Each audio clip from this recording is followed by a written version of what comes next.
ለብዙ ዓመታት በአእምሮ ውስጥ ስታወጣቸው፣ ስታወርዳቸው፣ ስታልማቸው የነበሩ ራዕዮችን በእጅ ወደሚነካ የተጨበጠ ውጤት ማምጣት ትፈልጋለህ። በእርግጠኝነት ትፈልጋለህ። ምንም ጥርጥር የለውም። ይቻላል ወይ ካልከኝ ይቻላል። በምን አወቅ ካልክ እጅግ ብዙ ቁጥር ያላቸው ሰዎች ከማይመስል ቦታ ተነስተው በአእምሯቸው ውስጥ ብቻ የነበረ አውጥተው ለሌሎች ሰዎች ሊያሳዩቸው የማይችሏቸውን ትልልቅ ራዕዮች የማይገመቱ ብዙ ሰዎችን በዚያ ሀሳብ ብትጠይቁ ይደረስበታል የማይሉትን ትልልቅ ተራሮች ወጥተው የማይደረግ ነገር አድርገው ዓለምን ያስደመሙ እጅግ በጣም ብዙ ቁጥር ያላቸው ሰዎች ዓለም ላይ አሁን አሉ። ከዚህ በፊትም ኖረዋል፣ አልፈዋል። ስለዚህ ህልም ማሳካት ይቻላል። ግን ህልም የምናሳካባቸው የግድ የሚሉ መከድ ያለባቸው መንገዶች አሉ። ይሄ መንገድ 4 ቦታ መከፈል ይችላል። ከአራቶቹ መካከል የሚዘለል የሚታለፍ ወይም ደግሞ የሚተው የለም። 4ቱም ደረጃዎች ያስፈልጋሉ። የመጀመሪያው ኃላፊነት መውሰድ ሲባል በጣም ቀላል ይመስላል፣ ግን ሲደረግ የሰማይና የምድር ያህል የሚራራቅ እጅግ በጣም ረጅም መንገድ ነው። ኃላፊነት መውሰድ ማለት እንደዚህ ነው። በማወቅም ባለማወቅም በማሰብም በደመነፍስ አሁን የተፈጠሩትን የህይወትን ውጤቶች የፈጠርካቸው አንተ። ምናልባት የምታመካኛቸው ሪል ነገሮች ሊኖሩ ይችላሉ። ያደግበትን አገር፣ ያሳደጉህን ቤተሰቦች፣ የተማርከውን የትምህርት አይነት፣ እድልም ብለህ የምትቆጥራቸው ነገሮች ካሉ እድል ምናመካኛቸው እጅግ በጣም ብዙ ነገሮች አሉ። ልትሆነው የፈለግከውን ነገር እንዳትሆን የከለከሉ የተጨበጡ ማስረጃ የምታመጣባቸው እጅግ በጣም ብዙ ነገሮች እንዳሉ ልታስረዳኝ ትችላለህ። የማሳበብ ትልቁ ችግር፣ ትልቁ አደጋ ምንድን ነው? እውነት ናቸው። ቢዝነስ መጀመር ፈልግ ነበር፣ ገንዘብ የለኝም ካልከኝ ገንዘብ እንደሌለ የባንክ አካውንትህን ስካን አድርገህ ብትልክልኝ ማስረጃው የተረጋገጠ ነው። ምንም እዚህ ላይ የሚከለስ የሚለወጥ ነገር የለም። እውነት ናቸው። የምናሳብባቸው ነገሮች እውነት ከመሆናቸው የተነሳ ህይወታችንን አጥርተን እንዳንመለከት ይከለክሉናል። ግን ምክንያቶቹን የምንፈጥርባቸው ሰበቦች እውነት ናቸው ብለን እንበል። ትልቁ ጥያቄ ግን ህልምህን እውን ማድረግ ትፈልጋለህ አትፈልግም? እፈልጋለሁ ካልክ ህልም እውን የሚሆነው ኃላፊነት በመውሰድ። ኃላፊነት ስትወስድ ከዛሬ ማታ ጀምሮ ወደፊት የምትኖረው ኑሮ ለጠየካቸው ጥያቄዎች ሁሉ መልስ የምትሰጠው አንተ እንደሆንክ እያረጋገጥክ የምታደርገው ነገር ይሆናል። ኃላፊነት የወሰደ ሰው ማሳበብ ያቆምና እንዲህ አይነት ቦታ ላይ ነው ያለሁት፣ እንዲህ አይነት ቦታ ነው መሄድ የፈለግኩት፣ እንዴት አድርጌ ነው እዛ የምደርሰው? የጎደለህ ነገር ካለ እንዴት ነው የምትሞላው? የማታውቀው ነገር ካለ እንዴት ነው የምትማረው? የሌለህ ነገር ካለ እንዴት ነው የምታፈራው? ኃላፊነት ስትወስድ ባህሪ ይለወጣል፣ ውሎ ይለወጣል፣ ነገሮችን የምታደርግበት መንገድ ይለወጣል፣ ጊዜህን የምትጠቀምበት መንገድ ይለወጣል፣ ሀብትና እድል የምታይበት መንገድ ይለወጣል። እነዚህ ነገሮች ሲለወጡ ከዚህ በፊት አይታቸው የማታውቁ በእጆች ጣቶች መካከል እየሸለኩ የሚሄዱ ብዙ ስታለፍ ስታገድ የምታያቸውን እድሎች ማየት ትጀምራለህ። ኃላፊነት ከወሰድክ ከዛሬ ጀምሮ ምንም ይሁን ምን ያሰብከውን ነገር ታደርጋለህ ማለት ነው። ኃላፊነት ስለወሰድክ ብቻ ያለፈው ዘመን ምቾት፣ ያለፈው ዘመን የሞቀ ከባቢ፣ ያለፈው ዘመን የምታውቀው አኗኗርና ሁኔታ ትተው አይደል። ትልቁ ችግር ሁለተኛ ተራምደው ሊታልፈው የሚገባ ሁለተኛው ትልቁ ችግር ከኃላፊ ጊዜ መላቀቅ ያስፈልጋል። ኃላፊ ጊዜ በጣም ረጅም ጊዜ አብረነው የቆየን ከመሆኑ የተነሳ ተፈጥሯዊ ይመስላል። ከሰማይ የወረደ አብሮን የተሰራ የስሬታችን አካል የሆነ ይመስላል።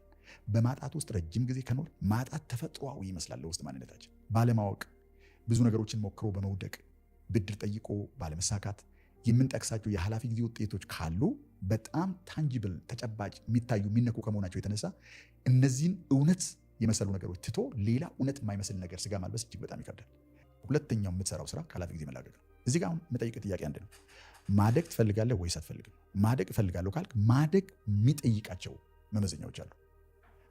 አንዲት ሴት ስትጸንስ በማህፀኗ ውስጥ ያለው ልጅ እያደገ ይመጣና እድገቱ እስከ ሰውነቷ ግዝፈት ድረስ እየተለቀ ይመጣና ማይታለፍ አጥር ጋር ሲደርስ ወይ እድገት ማቆም አለበት፣ እያደግኩ ልቀጥል ካለ ከዛ ከባቢ መውጣት አለበት።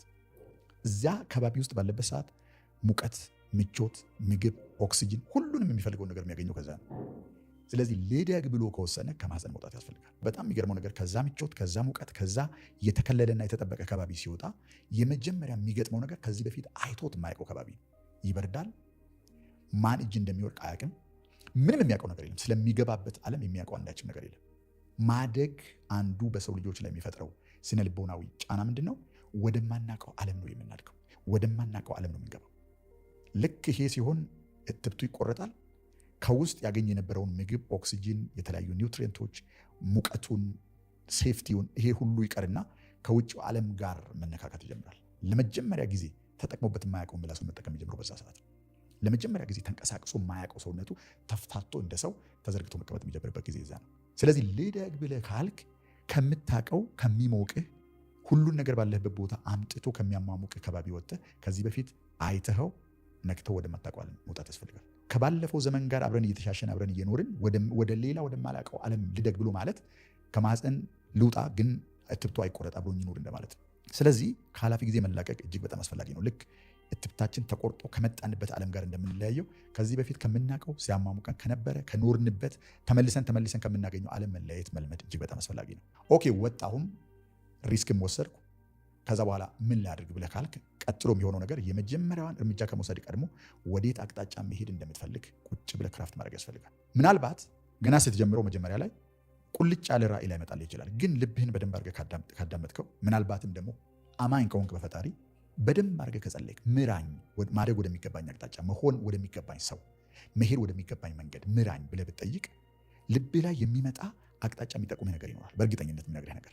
ኦኬ ስለዚህ ምን ማድረግ እንጀምራለን ማለት አቅጣጫችንን በግርድፉም ቢሆን እንደው አንድ በአንድ ተለቅሞ በሚታወቅ ደረጃም ባይሆን በግርድፉም ቢሆን ማወቅ እንጀምራለን። የዚያን ቀን ወደምንንቀሳቀስበት አቅጣጫ የመጀመሪያውን እርምጃ መውሰድ እንችላለን።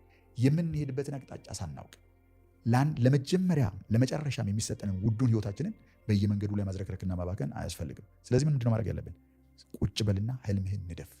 ልትፈጥረው የምትፈልገውን ነገር ቁጭ ብለህ ስራ። ኃይላችን ሳይባክን፣ ጉልበታችን ሳይባክን፣ ጊዜያችን ሳይጠፋ ወዴት አቅጣጫ ሄደን ምን መፍጠር እንዳለብን ወስነን መነሳት ህይወታችንን ቅርጽ ያስይዘዋል።